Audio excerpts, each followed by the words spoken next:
The young and the restless spoilers. The sudden and shocking death of Chance sent tremors across both sides of the screen, reverberating not only through the fictional lives of those inhabiting Genoa City but also through the real-world hearts of longtime viewers who had followed his tumultuous journey for years. What had begun as a seemingly simple request for protection at a secluded French estate had spiraled into a cascade of irreversible consequences. Cane, the enigmatic and often unpredictable figure who had once walked a fine line between redemption and ruin, had extended the invitation under a veil of urgency and trust. But beneath that veil, as would soon be revealed, was a darkness that had been festering far longer than anyone dared to admit. Cane's decision to bring Chance into the fold now reeked of something far more calculated, and fans were no longer viewing the tragedy as an unfortunate coincidence, but rather as a potential trap masked in desperation. The estate itself, opulent, vast, and laced with secrets, stood like a monument to ambition and illusion. Surrounded by high walls and dense vineyards, it was meant to be a sanctuary, a place where security could be assured and danger kept at bay. Yet within its walls, Chance found himself embroiled in something much more dangerous than the mission he had anticipated. The alliances were unclear, the intentions ambiguous, and the air around Cane crackled with anxiety and half-truths. That unease proved justified when Chance was found lifeless on the grounds of the estate, leaving behind questions with no immediate answers. Whether his death had been the result of betrayal, miscalculation, or a premeditated move remained unknown, but the fallout was immediate and brutal. For longtime viewers, the emotional gravity of losing Chance was profound. This was not just another character written off, this was a chancellor, a son, a partner, and a symbol of loyalty and courage. His connections stretched deep into the roots of Genoa City, and his absence could not be explained away without seismic repercussions. Jill, who had fought so long and hard to keep her family united, would soon be drawn out of her quiet retreat and back into the chaos, perhaps for the final time. Nina, whose maternal instincts had always been her guiding force, would no doubt be consumed with grief, rage, and a hunger for truth that would not be easily satisfied. Both women, deeply scarred by the losses of the past, would be forced to confront yet another nightmare. And this one may break them in ways they had not anticipated. For Cane, the consequences of Chance's death began tightening around him like a noose. While he played the role of grieving friend and former brother-in-arms with careful precision, those who had known him long enough began to suspect that his facade might be covering something far more sinister. His erratic behavior, evasive explanations, and uncanny ability to always be one step ahead of investigators were no longer seen as survival instincts but as markers of guilt. And while Cane had long operated in the gray areas of morality, the possibility that he had orchestrated Chance's demise, or at the very least, allowed it to happen, could permanently sever any remaining bridges to redemption. The French authorities, already skeptical about the American presence in Cane's extravagant security measures, began probing deeper. What was initially dismissed as a security lapse evolved into a full-blown investigation. The estate was sealed, servants were interrogated, and surveillance footage mysteriously went missing. Meanwhile, whispers within Genoa City painted Cane in a darker light, and not even his longtime supporters, including Jill, could silence the rising doubts. Questions multiplied: was Chance the intended target, or had he simply stumbled into a trap set for someone else? Was Cane running from a greater enemy, or was he the puppet master of the entire affair? As grief spread across Genoa City, the show's producers brilliantly juxtaposed this storyline with real-world stakes. Chance's death marked not just a narrative shift but also a casting transition, as Floyd, the actor who had embodied Chance, prepared for a new chapter on Days of Our Lives, taking over for Flynn. For many fans, the blurring of lines between fiction and reality added a layer of poignancy. Chance's final scenes now carried the weight of farewell, both to a beloved character and to an actor whose portrayal had added depth and strength to the canvas of Y&R. In the aftermath, the funeral became a focal point not only of mourning but of potential reckoning. The return of Nina and Jill signaled the convergence of past and present, mother and matriarch, grief, and fury. Their presence would cast a spotlight on every lie told, every truth omitted, and every person responsible, directly or indirectly, for Chance's death. Nina, always intuitive and emotionally attuned, would immediately sense that something about Cane's story did not add up. Her years in law enforcement, her experience with political corruption, and her own motherly instincts would propel her into a personal investigation that could unearth more than just Cane's role in the tragedy. Jill, meanwhile, would see this loss as a deeply personal failure. She had fought for Chance, believed in him, and pushed him to reconnect with his roots. Now, as she stood before his casket, those memories would become thorns in her heart. Jill's grief would not be quiet. It would be volcanic, the kind that drives legacy characters to take bold, decisive action. Her presence back in Genoa City, albeit temporary, would send shockwaves through Chancellor Winters and beyond. If Cane thought he could contain the narrative, he had underestimated the wrath of a grieving mother and grandmother. Beyond the immediate family, other characters began to respond in complex ways. Devon, having once co-parented Chance's child with Abby, felt the old wounds reopening. Abby, now plunged into a sea of grief, questioned her future and the safety of those she loved. Lily, caught between her lingering affections for Cane and her horror at what may have transpired, found herself at a crossroads. And Phyllis, always quick to sense blood in the water, began digging into Cane's affairs, convinced that where there was smoke, there was fire. The landscape of Genoa City shifted in the wake of Chance's death. What began as a private security detail in France morphed into a murder mystery, a character exodus, and a turning point for numerous storylines. Cane, now teetering on the edge of exposure, had no room left to maneuver. Whether he was guilty or merely complicit, the truth was closing in, and the death of a chancellor would not go unanswered. In a broader narrative sense, the show had succeeded in reinvigorating its dramatic core. By tying together past characters, current loyalties, and future threats, it had crafted a tale of loss and suspicion with far-reaching implications. The audience, ever hungry for twists and emotional stakes, now found themselves immersed in a new chapter, one where nothing could be taken at face value, and where trust was a luxury no one could afford. Chance's death was more than a plot device. It was a seismic event, a rupture in the fabric of a show that had long revolved around family, betrayal, and survival. It forced characters to reevaluate their choices, pushed them to emotional extremes, and reminded everyone, both on screen and off, that in Genoa City, nothing ever stays buried for long. And as the estate in France stood locked under investigation and the Chancellor family mourned another devastating loss, a singular truth emerged with chilling clarity.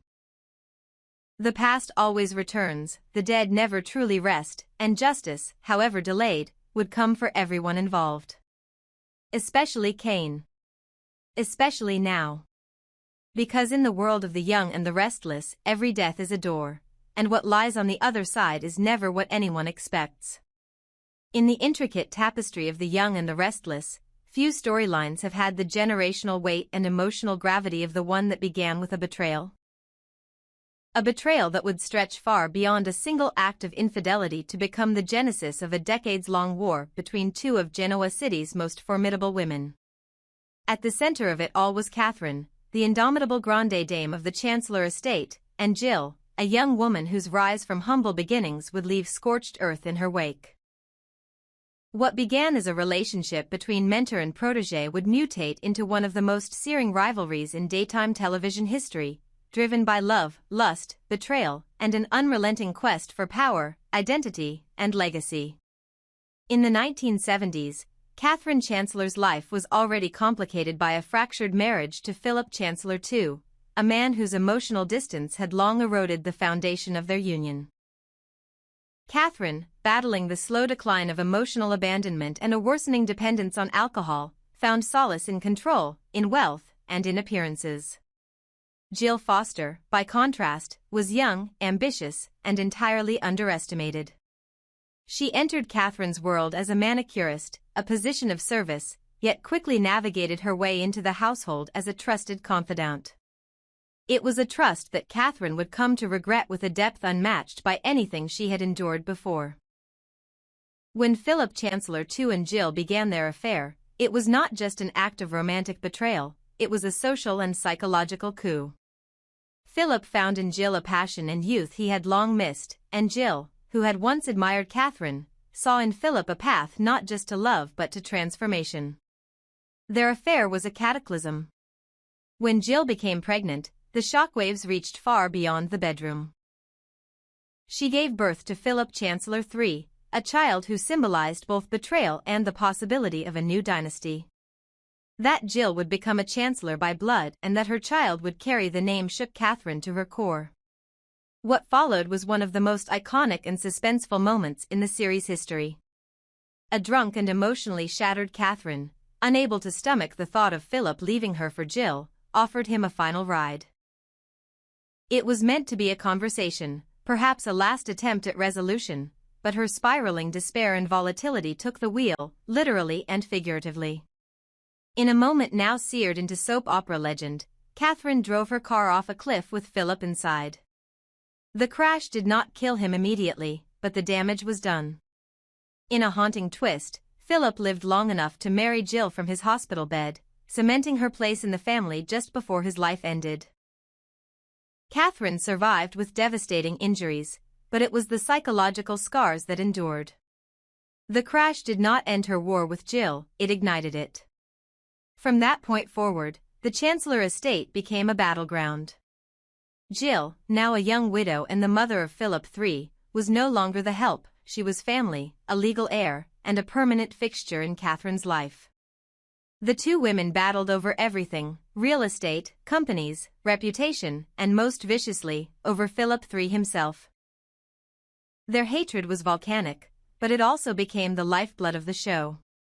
Viewers watched in fascination as Catherine and Jill turned every shared room into a theater of war, each encounter a chess match laced with venom and veiled threats. Yet beneath the antagonism was a mutual dependency, a recognition that neither woman would ever be free of the other. They were bound by love, blood, and the ghosts of a man long buried. As Philip Chancellor III grew up, he too became a prisoner of the past. Raised in a house haunted by pain and ambition, Philip struggled to forge his own path. His life was one of privilege and expectation, yet he was also deeply wounded, the child of a mother who fought for legitimacy and a grandmother who wielded power like a weapon. In his youth, he distanced himself from both, seeking freedom in rebellion and self-discovery. It was during this wandering phase that he met Nina, a young woman whose vulnerability and strength mirrored his own inner contradictions. Their relationship was not simple. Nina had been involved with Philip's best friend, but attraction bloomed in unexpected moments, and soon the two were entangled in a relationship that bore the same hallmarks of love and pain that had defined the previous generation. Nina was not intimidated by the Chancellor name, but she did carry her own emotional burdens, and Philip, still unraveling his identity, found comfort in her honesty. Their bond deepened, but shadows always loomed. Philip's desire to escape the pressures of his legacy led him to decisions that tore at their relationship: disappearances, lies, and ultimately a staged death that would scar Nina and leave unresolved questions for years. Philip's decision to fake his death and live abroad was as much a rejection of family legacy as it was an act of cowardice. For years, he remained a ghost, a memory that continued to haunt Nina, Jill, and Catherine. When he finally returned, it was not to reclaim his place but to confront his past. His coming out as gay and his admission that he had faked his death to live a life free from expectations and lies was one of the show's boldest and most impactful turns. It reframed his history, recast his choices, and brought a depth of humanity to a character long defined by absence.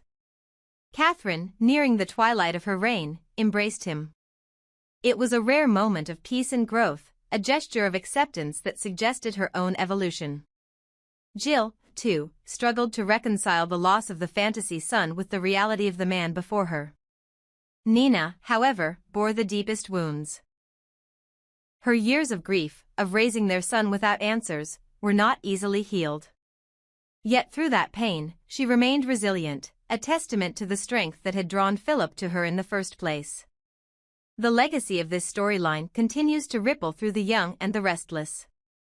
The feud between Catherine and Jill shaped not just their own arcs but the very identity of Genoa City. It established the Chancellor estate as a symbol of power, inheritance, and emotional conflict. It redefined what soap opera rivalries could be, not just petty or superficial, but deeply rooted in psychological complexity, history, and the brutal consequences of betrayal. Even after Catherine's death, her presence remains a shadow in the Chancellor halls. Her portrait, her memory, her lessons, they linger, influencing every decision Jill makes, every glance cast at the staircase, every echo in the vast halls of the estate. Jill, now one of the last links to that golden era, carries the weight of it all. From manicurist to matriarch, she has lived through more reinventions than most can endure. Yet her core remains unchanged, ambitious, unapologetic, emotionally raw. Her relationship with Catherine, forever marked by rage and begrudging respect, remains one of the most enduring and dynamic rivalries in daytime television history. And the children born from their shared war?